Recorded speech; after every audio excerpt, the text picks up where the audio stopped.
Welcome to another edition of the UTPA Men's Coaches Show. He's Associate Head Coach Andy Hipsher. I'm Danny Elizondo. Andy, first off, what's up with that title, the Associate Head Coach? What does it mean? I don't really think it means much. It's just a title, and that's it. There's responsibility with it, and there's responsibility with any title. So I just tried to do the job the best that I can do it, and go from there. And what's the difference between an associate head coach and maybe an assistant coach? Well, I don't think there's too much of a difference. I think that, like we just talked about, it's just a title. There is a little bit more responsibility. You have a little bit more say-so in what's going on, and there's not too much of a difference. You still have a responsibility to get the job done, and that is, at the end of the day, what matters most. This is, I believe, your first season working with your dad. It is. How has that been going? It's been great. It's been everything I expected it to be. I left a good situation at the University of South Florida. I've worked for some really good coaches, and the reason I took this opportunity is to be able to work with another great coach, and that's setting family ties and everything aside. And I think that the move has been fantastic, and I've learned a lot in just a year, and I look forward to learning a lot more in the years to come. And what you say you learned a lot. I know you've been with your dad all your life, obviously. Mm-hmm. What have you been able to learn this year in this kind of situation? Well, you see things from a different perspective when you're growing up, and you're either coming to his practices or watching his team play, or then when I was fortunate enough to play for him as a player. You see things from a different perspective, and when you're coaching, you see how he puts people in position and makes decisions on a day-to-day basis in regards to running a program and putting our guys in the best situation to succeed. And it's been very fortunate for myself to be able to see how he does that and how he operates on a coaching level, and see it from that perspective, having been on other staffs, and not just seeing it from being a player or just somebody who comes and watches his teams play. I know your dad is very vocal out there on the bench. Sometimes I look over, you're sitting there laid back, you're talking to your players. Is yours and your dad's type of coaching styles a bit different? No, I wouldn't say that. I'd say that when you're in that head seat, that you're a little bit more, I shouldn't say more intense, I just say you have to be more vocal, because the kids are looking for you for leadership, and us as assistants, we have to be able to communicate to the guys in a different way that gets through to them on a different level, and that's why he's the head coach and we're assistants. We have a bit of a different relationship with the players than he would, and that's just like any type of family relationship. You're going to have a different relationship with your mom and dad than you are with your brother and sister. All right, so last week you guys only had one game against New Mexico State. You fell 78-61. What were your thoughts on that game and going forward? Well, that was my first time to actually see them live. I didn't go to Las Cruces. I was out recruiting, and I mean they are gigantic, to say the least. I mean they have size at all positions and are very talented, but are susceptible to getting beat by a team who shoots the ball really well from the perimeter. And we had plenty of good looks, especially early in the game, to kind of take a lead, create a cushion, and didn't make those. But on any given night, they're not an unbeatable team, but they are darn efficient because of their size and the quality of looks that they get at the basket. Well, Javon Farrell with another good game. I think that's 6 straight points now in double figures. He had 19. He's starting to get into that zone heading down this stretch that you need for him to do on a consistent basis. Dan, he's definitely doing that, and he's done a good job of continuing to get better and buy into what we're doing. Not that he didn't buy in from day one, but there's a learning curve for everyone when they come into a new system, and I think he's starting to hit his stride, and as long as he can stay healthy, knock on wood, I think that he'll continue to play better, and every coach's goal is to have their team playing the best come postseason play. that they've played all year, and I think that my father has done a good job at, as long as we stay healthy, positioning our guys to be able to do that. How about Laurie Tovinen with 11 points, season high for him? How important would it be for him and for his confidence going forward after that last game? Yeah, you know what? That's one thing that we preach about all the time. We can tell you to do this, we can tell you to do that, tell you how great you are, tell you whatever you want to hear, but confidence is an internal thing, and I really hope that by him going out and producing in that last game and showing himself he can do it, because we've been telling him he can do it, and he does it in drills, he does it in workouts, and it's a matter of translating to the court, and it did that the other night, and hopefully that'll be a jump start for him for the rest of the season in regards to having the internal confidence to know that he can get the job done out there and not just be somebody who runs up and down the court. He took advantage of Sim Bular down low, who likes to stay in the paint, not leave it very much. So Toivonen was out there taking those open jump shots, and he knocked him down. You should be a coach. You saw that Bueller is susceptible to perimeter shooting, and he is. Their bigs are so massive, they don't move really well, and the teams that have beat them in our league and throughout the season have been teams that have stretch fours that are able to shoot the ball from the perimeter. And I think my father told Latte, as he's done plenty of times before, if they back off, you shoot that. We've seen you make it in practice. We've seen you make it in drills. Just step up, have the confidence, and knock it down. And things clicked for him the other night. And like I said, we hope that carries over for the rest of the season. You talk about trying to spread the floor for your offense. Last 4 games, Alex Majewski has been getting the start. What does he bring to the team in that starting spot? Well, he's bringing some spacing for us because he can shoot the ball. He's got good size, and he's got a pretty quick release. So it's nice when we've got some other guys who are drivers to be able to have that floor spread a little bit, because they stay a tad more attached to Alex than some of our other guys that aren't shooting the ball as particularly well right now. And what that does is create spacing for those guys who like to put it on the floor to be able to get to the basket. And then if they want to help on those drivers, Alex is shooting the ball pretty well right now, so he's a threat from out there. At halftime, you guys were tied at 33 with the Aggies. What kind of adjustments did they make against you guys that you needed to adjust to in that second half? Well, I don't know if it was as much the adjustments that they made as the lack of efficient shooting that we had in the second half. Their game plan pretty much stayed the same, and to their credit, they executed their game plan. They pounded us inside, and then when we tried to take that away, we had to obviously double and triple team, and they had open shots, and they knocked those down.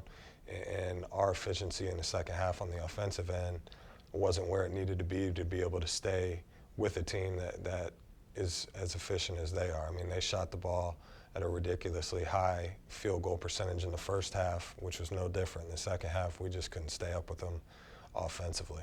You guys caused 15 turnovers on their end. They try to keep forcing it down low to Sim Bular. You guys took advantage of those turnovers with 15 points. How important is it to create those turnovers? It's important because, like we just talked about, they like to play a half-court game or push it up as fast as they can with their perimeters if you don't get back. But if you do get back, then most likely you're gonna slow down their transition. They'll play that half-court game. But in counter to that, if you can force turnovers, like you said, their bigs don't run that well, and you're going to have numbered breaks. So we took advantage of that in the first half, and that might have been another key in the second half.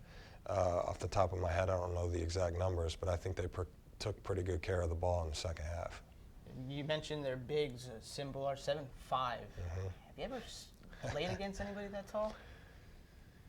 I've played against 7-footers, but I don't think any 7'5", and if I have, not that talented. I mean, he was a kid who was committed to Xavier, didn't academically qualify, and ended up at New Mexico State, and that's a great get for New Mexico State. He's large, he's got size, unbelievable hands for a guy that big, and good touch. I mean, you saw he was making free throws, and he's a guy that if he gets his body in shape, he's a projected NBA draft pick. So he's a talented player, and I didn't come across many 7'5" guys, 7-footers, but not 7'5" that could actually walk and chew gum. And So. what kind of defense do you have against somebody that big and down low with such good skills? You'd like to say, I mean, there's obviously the fundamentals that we teach every day, but to me, your best defense against him is your offense. And the best offense is somebody that can take him out on the floor and create problems. And if he actually does want to step away from the basket, you try to drive him and get him in foul trouble, and that might be the best way to really stop him, especially with the size or lack thereof that we have right now. Either get him in foul trouble or just keep wearing him out on the perimeter if he doesn't want to come out. And then hope that he misses some chippy ones, because it's hard to keep him from getting down there. And once they throw it up there, he does a good job keeping the ball high and finishing. Well, you might be able to see him another time this season at the conference tournament. It'd be important to spread out that offense. He is a physical player down low. I saw him a couple times. He was on the floor going for rebounds. Does the game plan change much if you have to see him in the conference tournament? It might. It might. I mean, there's always tweaks that my father will make, and that depends on how we're playing at the time, who's playing well. Obviously, this year, no one's really earned a long rope in terms of not playing well and continuing to be out there. It's kind of been by committee who's playing well on any given night. But yeah, I'd assume we'd tweak our game plan, and the majority of it, though, is going to be making shots and taking them out of their comfort zone, which is wanting to be on the lane on both ends of the court on offense and defense. You got 3 games left in the regular season before you head to the WAC tournament. How important is it to get on a good roll? I mean, sometimes heading into playoffs or other things like that, it's about getting hot at the right time. How important is it to get hot now?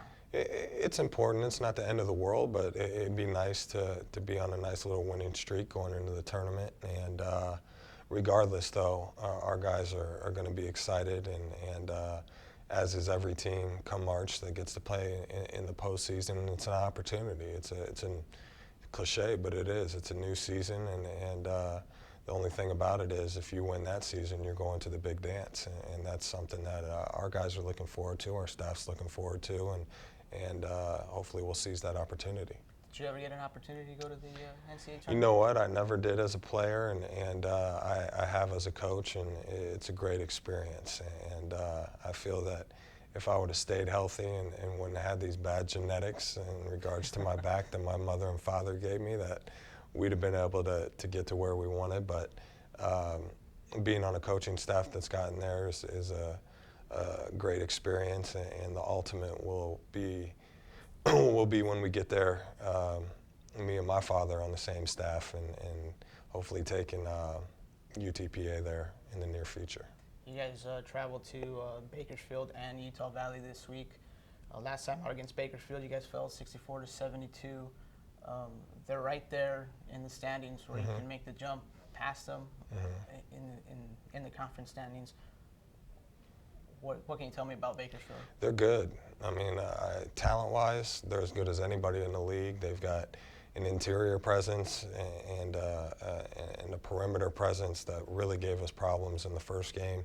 I think Isaiah Grayson had 28 points against us, and he's as good as any guard in the league. And then when you throw the big kid Amid down there in the post, I mean, that's something you look for, is balance on the offensive end, and being able to have somebody you can throw it into or somebody that can go get one on the perimeter.